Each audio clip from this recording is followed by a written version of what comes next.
আসসালামু আলাইকুম ওয়া রাহমাতুল্লাহি ওয়া বারাকাতুহু।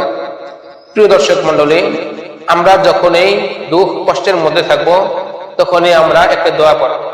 আল্লাহ পাক রব্বুল আলামিন কোরআনুল কারীমের মধ্যে ইরশাদ করেছেন, ফা ইন্না মাআল উসরি ইউসরা, ইন্না মাআল উসরি ইউসরা। নিশ্চয়ই কষ্টের পরে স্বস্তি রয়েছে। আবার নিশ্চয়ই কষ্টের পরে স্বস্তি রয়েছে। অর্থাৎ মানুষ যখন কষ্ট করে, আল্লাহ পাক রব্বুল আলামিন যখন মানুষকে কোনো কষ্টের মধ্যে ফেলান, তখন নিশ্চয়ই তার কষ্টের পরে তাকে স্বস্তি দান করেন, সুখ দান করেন। দুঃখের পরে নিশ্চয়ই সুখ রয়েছে। তো আমাদের মধ্যে থেকে আমরা যারা কষ্টের মধ্যে আছি, আমরা দুঃখের মধ্যে আছি, যদি আমরা একটা দোয়া করি, যে দোয়াটি হাদিসের মধ্যে বর্ণিত, তাহলে আশা করি ইনশাআল্লাহ আল্লাহ পাক রব্বুল আলামিন আমাদেরকে সেই দোয়ার বদলতে সমস্ত দুঃখ কষ্ট দূর করে সুখ দান করবেন, শান্তি দান করবেন ইনশাআল্লাহ।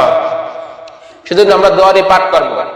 দোয়াটি হাদিসের মধ্যে আসছে, নবী সাল্লাল্লাহু আলাইহি ওয়াসাল্লাম ইরশাদ করেছেন, যখন কেউ দুঃখ কষ্টের মধ্যে থাকে তখন যদি সে এই দোয়াটি পড়ে, তাহলে তার দুঃখ কষ্ট যন্ত্রণা আল্লাহ পাক রব্বুল আলামিন দূর করে দেন ইনশাআল্লাহ।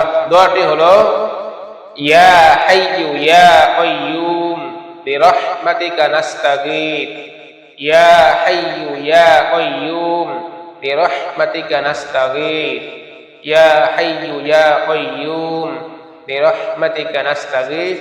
এই দোয়াটি আমরা বেশি বেশি পাঠ করব ইনশাআল্লাহ।